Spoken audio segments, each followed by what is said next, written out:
Nah, pembahasan katalogisasi dan materi selanjutnya akan kita bahas di video berikutnya. See you!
Assalamualaikum teman-teman, kembali lagi di channel saya Hani Mualimah.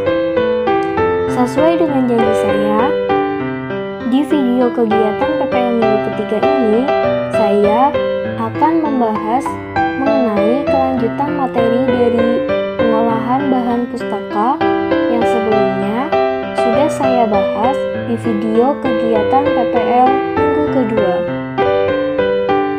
Materi yang akan kita bahas di video kegiatan PPL minggu ketiga ini adalah yang pertama, katalog, yang kedua, pengaturan koleksi, dan materi yang terakhir adalah fungsi dan tujuan pengolahan bahan pustaka. Masuk ke materi pembahasan yang pertama adalah katalog. Pengertian katalog. Katalog berasal dari bahasa Latin yaitu catalogus yang berarti daftar barang atau benda yang disusun untuk tujuan tertentu. Katalog ini merupakan presentasi ciri-ciri dari sebuah bahan pustaka atau dokumen. Misalnya judul, pengarang, deskripsi fisik, subjek, dan lain-lain. Menurut Basri, katalog adalah suatu daftar buku yang memuat keterangan lengkap mengenai identitas bahan perpustakaan yang disusun menurut sistem yang telah ditentukan. Jadi, dapat disimpulkan bahwa pengertian katalog perpustakaan adalah deskripsi atau pustaka milik suatu perpustakaan yang disusun secara sistematis sehingga dapat digunakan untuk mencari dan menemukan lokasi pustaka dengan mudah. Fungsi katalog. Fungsi katalog adalah sebagai alat komunikasi dan dapat menginformasikan tentang koleksi apa saja yang terdapat di perpustakaan tersebut, dan sebagai wakil buku yang dapat menginformasikan setiap karya cetak yang ada di perpustakaan melalui kartu pengarang, kartu judul, maupun kartu subjek yang dapat memungkinkan para pemakai jasa perpustakaan untuk mendapatkan informasi melalui entry-entry tersebut. Selanjutnya, ada tujuan dari katalog.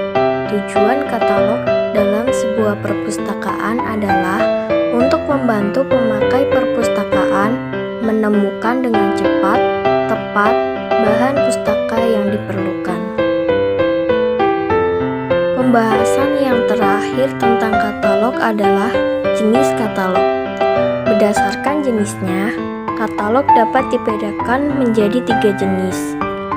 Yang pertama, katalog pengarang, yaitu katalog yang disusun berdasarkan abjad nama pengarang, baik itu pengarang perorangan, karya bersama, karya badan korporasi, ataupun karya yang ditunjuk pada judul seragam.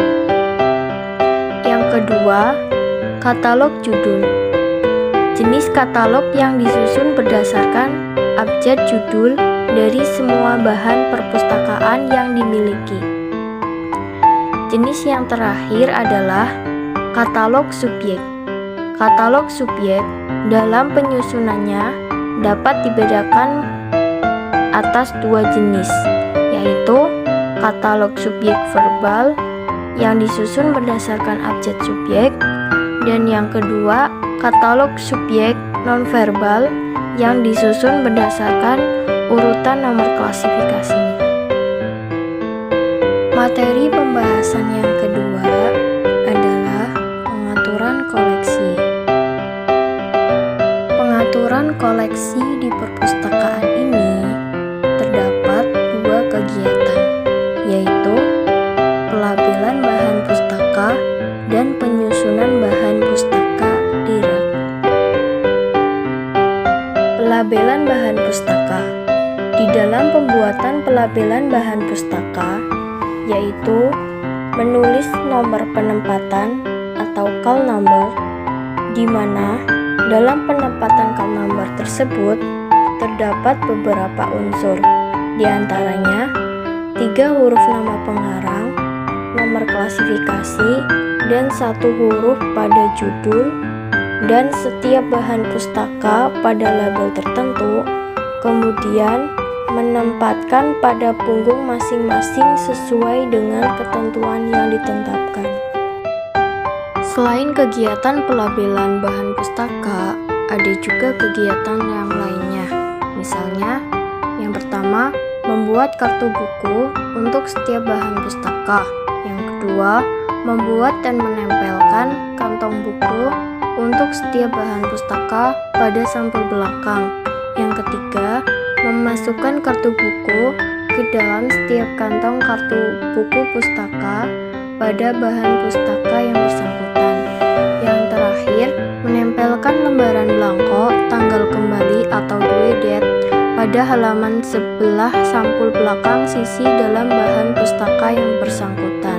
Selanjutnya, ada penyusunan koleksi bahan pustaka di rak. Penyusunan koleksi adalah kegiatan menempatkan koleksi yang sudah selesai diolah dan telah dilengkapi dengan label di dalam rak buku, disusun sesuai dengan urutan nomor kelas buku. Ada beberapa hal yang perlu diperhatikan dalam penyusunan buku di rak. Yang pertama, pengaturan buku. Buku diatur menurut aturan subjek dan ditempatkan pada rak buku yang tersedia. Yang kedua, ada pengaturan majalah. Majalah yang telah dilepas disimpan di dalam kotak dan ditempatkan pada rak berdasarkan urutan abjad majalah. Yang terakhir, ada pengaturan surat kabar. Surat kabar yang baru disusun pada alat penjepit surat kabar setelah dikumpul lengkap selama 1 minggu.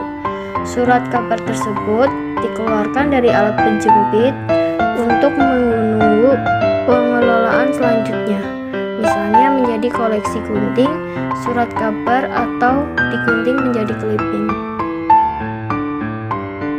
Materi pembahasan yang terakhir adalah fungsi dan tujuan dari pengolahan bahan pustaka. Fungsi pengolahan bahan pustaka. Pengolahan bahan pustaka memiliki fungsi sebagai prosedur yang mengolah koleksi bahan pustaka. Dengan adanya pengolahan bahan pustaka, suatu perpustakaan pastinya akan menjadi lebih berstruktur. Selanjutnya adalah tujuan dari pengolahan bahan pustaka. Tujuan utama pengolahan bahan pustaka yaitu untuk mempermudah pengaturan koleksi yang ada agar siap dipakai dan berdaya guna secara optimal. Menurut Yuyu Julia, tujuan dari pengolahan bahan pustaka adalah agar semua koleksi dapat ditemukan atau ditelusuri dan dipergunakan dengan mudah oleh pengguna, karena pengolahan bahan pustaka merupakan yang beruntutan mekanik dan sistematik. Nah, selesai sudah pembahasan materi mengenai pengolahan bahan pustaka. Kurang lebihnya mohon maaf apabila ada kesalahan dalam penyampaian.